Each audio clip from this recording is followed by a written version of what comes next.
I'd really love to see the Guardian points and the triage points severed, especially if there's going to be a cap kept in place, because right now, capping out since you rep, say, Galente Heavy, and then not being able to get any Guardian points, even if you're still holding down like a hard point with two heavies or something, you're still doing the same job.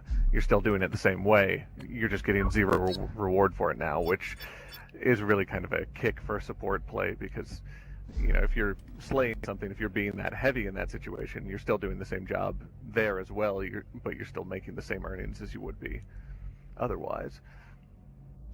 Um, I'm sort of just going down the list and looking at stuff. Installations, I might keep the same, but that's only assuming that the other proposal I've heard kicked around goes through, and that's making them significantly more durable, like at least as durable as a supply depot, possibly more so. If they're left really flimsy the way they are, I definitely think that dropping the war points for them is a good idea. And if there's no tech issue in the way of it, dropping the war points when they're neutral seems like a really good idea, even if the proposal goes through. Was that something that he had proposed? Because I don't remember seeing it. Because I remember seeing it somewhere, but I don't remember if I saw it in the actual, in the Charlie thing. Okay. Yeah, I'm not sure if it's made it in on Charlie yet or not. I was talking to some of the CPM folks, and it got brought up on Biomast, so I had a whole discussion with people about it there. But I'm not sure what Rattati's take on it is at the moment, honestly. I don't remember where I saw that. I could have sworn that he said something about possibly buffing it. And it's probably not in the Charlie post that he posted, but something somewhere else. Anyway, Yeah, I know there was some talk coming out of CCP, which probably means it must be Rattati. I guess it might be Logibro, but yeah, someone mentioned that briefly at one point, and it kind of took on a life of its own to some extent. But yeah, there are a number of these things that it's like depending on if, then X, Y, and Z. But lav increase definitely seems legit. I've chuckled more than once myself over getting 75 points for damaging it and 40 points for destroying it with the really lav or shield heavy lavs. They don't go into a decay state if they're taking damage. So you can literally, I've tested this just to see if it would actually keep looping. You can just sit there, damage their shields enough to get the bonus, and then wait for them to rep and do it again. And they never self-destruct because they're still in combat, quote unquote. But since most of their health is in shields, it always regens. And I went through like almost all of a magazine of Protoforge ammo just doing that before I finally got so bored that my testing instincts were overridden. I just blew it up anyway. Yeah, the something that I found that out when I was shooting at a lav with just it was with whatever the standard missile launcher is on the Saga, and it was an armored lav and it had just a bunch of regen and I couldn't kill it, but I just kept getting the damage points and I was just like, what's going on here? Yeah. So that definitely seems like it's intuitive, and with the labs being buffed up somewhat, it is pretty solid, especially where AV is being touched up a little bit as well. Like the AV grenade is functional now, but it's also not what it once was, where you can toss a basic one and all labs run in terror. Yeah, yeah, the murder taxis are almost all gone. I mean, it's just like you still see people trying to do it, but uh, it's not as rampant anymore. So trying to carrying AV grenades really isn't beneficial as it used to be. But and then also the biggest change there was the removal of the free labs, so that got rid of a lot of them. Yeah. Yeah, and the way that they handle damage now is different as well. So you can definitely still roadkill people, but it's no longer the days when if the headlights shone on you for 2 seconds, you'd die before the bumper touched you. So um, Exactly. The Although the biggest thing here, especially at the bottom in the second post, is the transport assist because I feel like that's the one thing that at least I guess is the least talked about bonus because it really isn't. I mean, when it was implemented, no one really cared about it, I guess, and then still it isn't really a big thing. I mean, I did play one match with if you remember Bad Fury or Bad Furry or whatever, the annoying guy that everybody hated. He actually did quite well and got almost like 3,000 war points one match, just having a squad of us jump in and out of his dropship the entire match. But even then, he still had to like use it for killing and doing other things, and it wasn't exactly like something that you could do easily. Right.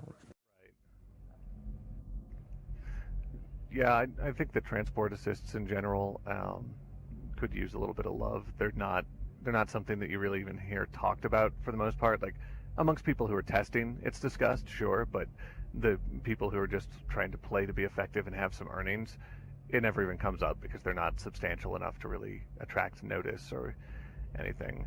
Um, so yeah, giving them a little bit of something, also adding some more points onto mobile CRU spawns. I'd probably start them out at like between 10 and 15 since they're unlimited.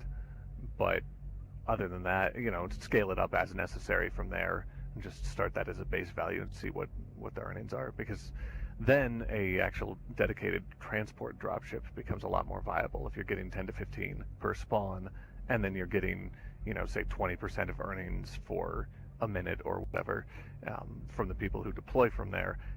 That's a little bit more legitimate than what we have now, where it's kind of just this trickle that's almost a token gesture.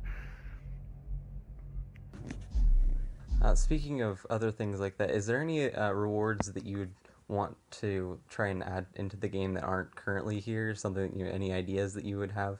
I know that you said something in your risk versus reward about what was that? Oh yeah, like the points for vehicle repair and installation repair and stuff. Um, Yeah, honestly, I'm not sure what the coding side of this looks like, but in my sort of ideal world, CCP would actually tag a certain war point value to a single point of armor, and they'd grant that for infantry with no cap attached, and that would just be a raw amount. For installations and vehicles, there would still be a cap because there are all the potentially exploitable things that go on.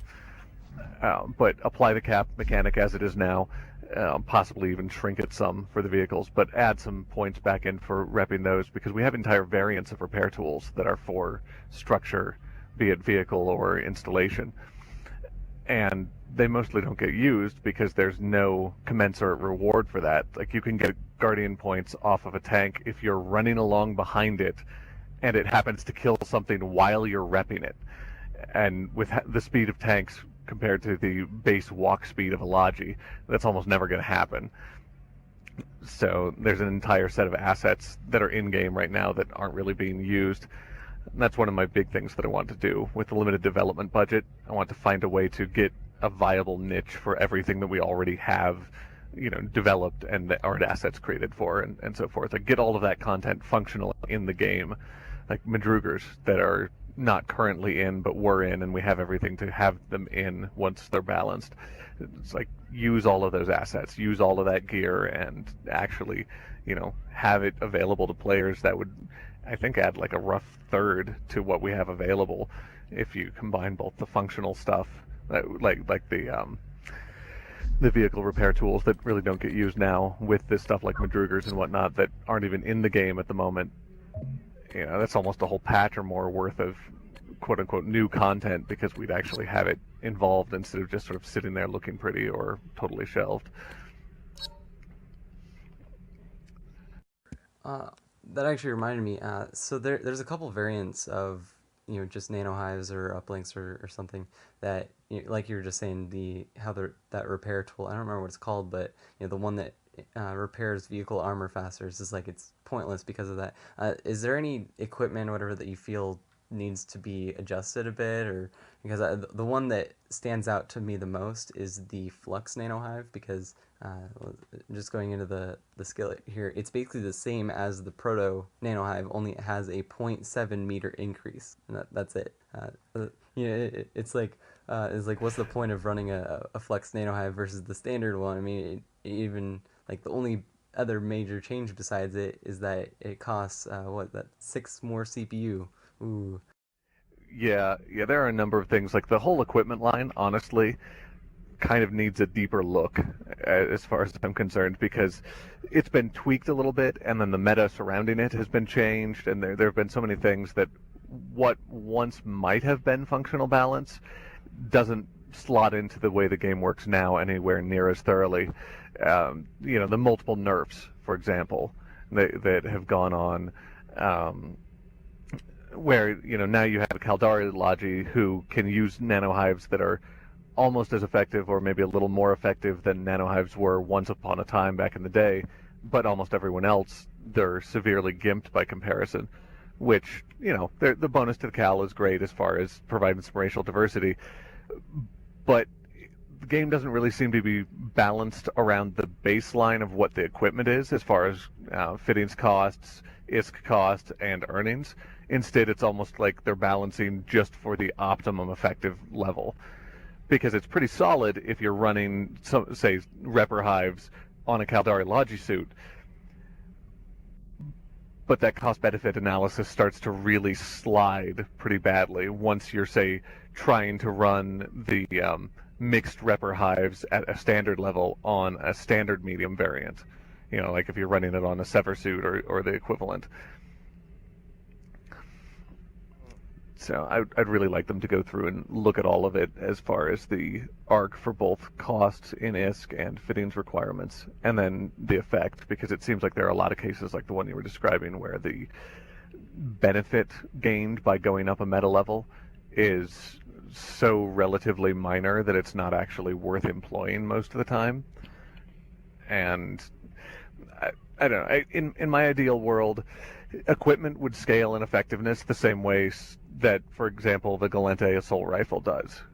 If you use an Exile versus a Duval, you can feel the difference. There's an appreciable value added to actually using the better gear. In equipment, that is less generally true. The uplink spread is nice, and in PC or something, you kind of need the best gear, sure. But the extra, like 3 seconds between, your standard variety uplink and a prototype uplink isn't really worth the cost most of the time if you're playing a little bit more casually or running pubs. And since that's where the majority of the player base actually plays, it seems like completely ignoring that implication is a bit short-sighted. Yeah, like for instance with me, I mean, I don't run anything besides Flux uplinks because they just give so much more of a bonus compared to the other ones. You got the prototype Flux is it's an 8-second uplink versus a just a standard one or an advanced one. Even the advanced Flux is it reduces it to prototype level. So yeah. Honestly, most of the stuff that, like, the value of the diverse equipment right now, when it comes to nanohives and uplinks, seems primarily to be just if you're trying to fill all your slots with that form of equipment. Yeah, which is another big issue. Now, how would you balance that? Like, for instance, would you say what would you say the best possible way to prevent the equipment spam? Because obviously, trying to limit players to only one of a specific type of equipment, or only a couple, would be a bad idea. Or how would you do that? I'd nudge the bonuses for one thing. Do with the Logis what they've kind of done with the Commandos, and provide a primary and secondary bonus. So that way, Logis are encouraged to have a bit more of a diverse set of equipment on board, and hopefully do something with the fittings bonus as well, so that Logis who are running all equipment have the ability to run a somewhat better tank, because one of the big effects that I see that feeds spam is that most Logi suits, if they're actually fully kitted with equipment, especially proto equipment, are so slow and fragile by comparison to most of the Slayer suits that they just get burned all the time. And then you have people who, yeah, they may be topping the leaderboard, even breaking 3,000 war points, but they're still losing ISK in the numbers of hundreds of thousands per match because of the cost of their suits and how fragile they are.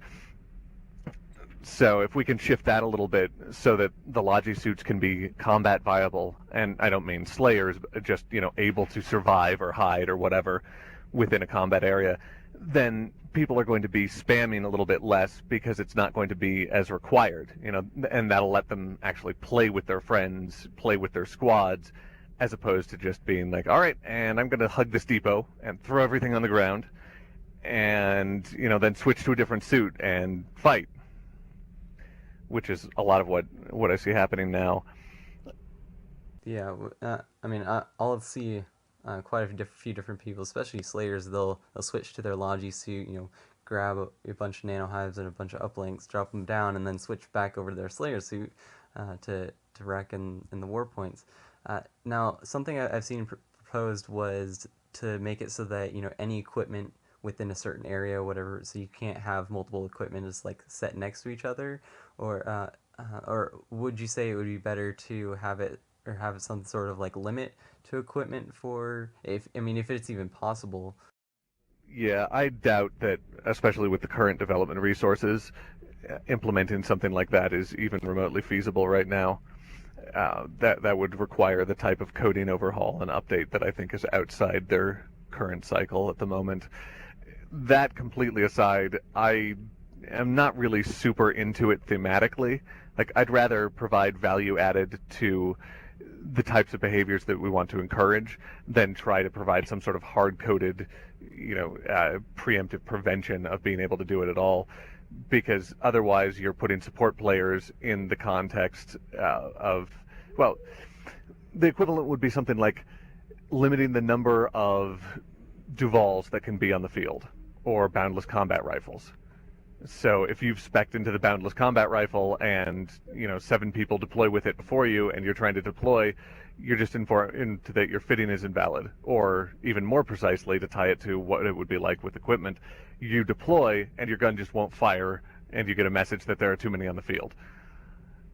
And that's really pretty brutal for anyone who's invested their points there. It's basically saying that you can't play the game in the way that you've skilled because it so happens that someone else has already done it.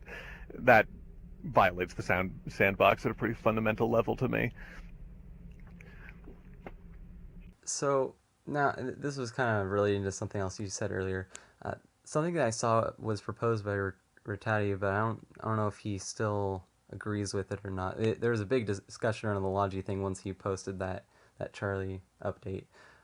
But then the thing he was talking about was reducing the CPU, your fitting space of the Logi, but then giving the equipment or increasing the equipment bonus by a massive amount. So you basically wouldn't be able to fit a ton of like modules and stuff on your suit unless you use the equipment. Like I guess it almost like the cloak bonus for scouts is that it has a huge fitting requirement, but then by actually skilling into the suit, you reduce that by a large margin. Yeah, I'd be in favor of something like that. All in all, the scaling would have to be somewhat different, just in that for the most part, people who are playing in a fit, like actually trying to play the whole match in a support fit, are already basically the weakest suit on the field. Scouts have less raw EHP, but they have all the mobility and the visibility stuff that helps them. Heavies obviously have more HP than anybody, but even your standard assault fit that's kitted out for combat is more survivable on almost every metric than a Logi that's running full support equipment. So I try to use that change to allow for the current support Logis to be able to fit a little bit more in the way of modules in their slots, like higher quality, because I think that ever since the self-rep roll bonus was removed, Logis have been excessively squishy on average. But as far as a general principle, yeah, making equipment more expensive across the board, fitting-wise, and just substantially buffing the fittings cost reduction to the roll bonus seems like a good way to go. that would also open the door for some tweak balancing stuff, such as making, say, the injectors be less substantially more expensive than other things. So we might actually see some of the other roles running injectors, and thus the Logi could stay alive, so it actually creates synergies within the squad. The next thing here is with all these changes and things, something I always bring up around every single time that CCP talks about any sort of equipment changes or logistics changes. I always ask them specifically. Sometimes they'll even file a ticket or whatever about the nanocircuitry bonus, and you know about that, right? Yeah, yes. Ritati's response was fairly amusing. Yeah, it was hilarious. Especially I post that, I ask him specifically about it, and then he's just like, please explain what that is, as if he doesn't know, and it just makes me feel like it's this thing that it really like it needs to be either, there needs to be some sort of solution or some sort of ideal unified response on the issue, and it's not really much of an issue. It's just when we're talking about nanohives and injectors, trying to balance for those specific pieces of equipment, you have that extra 5% per level bonus to the CPU, and it makes it so that I can fit a nanohive much easier than I can fit an uplink, or that I can fit my repair tool, even though they technically cost more. Yep. Yeah, ideally, I would like to see, a mild bonus, like fittings effect bonus like that, attached to all of the equipment stuff. Because right now, as we've been discussing, the value added of getting to proto in a lot of things is less stellar than it could be. But either it needs to be listed on the skill and have it for the other equipment things as well, or it needs to be removed, because, as you were saying, a unified method is really pretty key. It makes it incredibly difficult to balance the actual in-game effect if you have one with some random bonus that none of the others have access to. So now, yeah, that's pretty much. I have the same idea there. It's just that you either need to have it removed, or it needs to be stated obviously in there, because it's funny that it's still on the skill book, as if they removed it from the skill, thinking that hopefully no one would notice, or maybe it was just an error in their part, and I don't know. Yeah, it sounds like one of those update issues where more than one person was working on something, and like part of the process got done by one person and then it was handed off, and the other part of the process got done, but there were things that fell through the cracks. So one of the issues that CCP's had, unfortunately, is sort of notoriously shifting assets back and forth on projects rapidly enough that sometimes things get overlooked. Another controversial topic that I've seen on the forums a lot.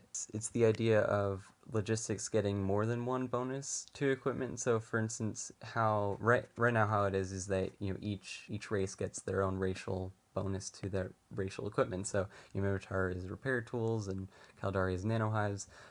Do you think it's a good idea to have multiple bonuses to different equipment, or should there be some other generic bonus that logistics get, similar to how the heavies get their bonus to resistance, or how the scouts get their bonus to e-war stuff? I would probably go with a second equipment bonus. All in all, I really love the racial flavor thing. Thematically, conceptually, I'm a major proponent of that. But with the state of the game as it is right now, how they've done the bonuses is tactically just kind of a mess. I mean, the Minmatar, or excuse me, the Amarr bonus is arguably one of the better ones, because having an uplink for a suit that's the most combat oriented within its role, that sort of makes a synergistic amount of sense. Except the uplinks are also one of the heaviest resource draws, so now you have the suit that's supposed to be at least moderately combat capable trying to fit equipment into its build that is a heavy draw on resources, and thus kind of makes it impossible to actually build a pseudo-viable combat fit. You have the Minmatar, who survives based on speed, that is now being tethered to a heavy to be able to use its equipment. You have, the Caldari, who one of the major ways that you get significant earnings from their gear is using the Repper Hives. So you have a shield-focused suit that its major role is providing AoE reps to armor. And then you have the Gallente, which the scanning bonus, sure, whatever, except with the current state of E-War, you're scanning medium frames, and that's great up to a point, but it's also something that isn't really employed all that heavily because it's not of substantial tactical value. Like, the heavies you already generally see, the scouts you're not going to see anyway, and so it's not really getting the Gal Logi all that much in the way of earnings to be carrying those proto scanners. And so it's kind of a mess tactically speaking, like ignoring the racial elements. So adding a secondary bonus and thus allowing them to kind of hone in on something a little bit more seems like it'd be good. It would also hopefully cause Logis to more frequently want to diversify their equipment loadouts. And like we were talking about before, if you can get a little bit more of that going on with a certain baseline of durability, then maybe we'll get people who are actually trying to do support play throughout a match instead of just randomly spamming gear. So then it comes down to the specifics of which bonus where and how much and so forth, and that gets a lot more murky. Yeah, thinking about the bonuses and stuff, I had come up with this crazy idea, so just hear me out here. What if the bonuses, instead of relating to the specific types of equipment, because, I mean, we have, your specific weapons for each things, but you have like Caldari with the Nova Knives, and Caldari are usually like a long range type of player anyways. It's like, so some of the things don't make a lot of sense. But one of the things that I was thinking about was having the bonuses relate more to the racial types. So for instance, the Caldari, they're generally like longer range kind of players. So what if they end up getting bonuses to say like having longer range scanners, or having larger bubbles for the nanohives, things that extend the, not duration, but just the amount, or the longer, bigger, better kind of things. And then say Amara would be their thing would be like endurance, so more spawns for your uplinks. Or more nano, or more nanites for your nanohives, that sort of thing. Yeah, and then say even Gallente, Gallente are more like armor repair and that sort of thing. So maybe they would be the one to get the bonus of the repair tool, because it's just it's kind of their thing. It's like they're the reppers. And then I don't know what I do for Minotaur, because all I can think of Minotaur is speed, and I mean uplink speed. I don't know. Yeah, that's actually really interesting. I wonder about taking it from a very slightly different angle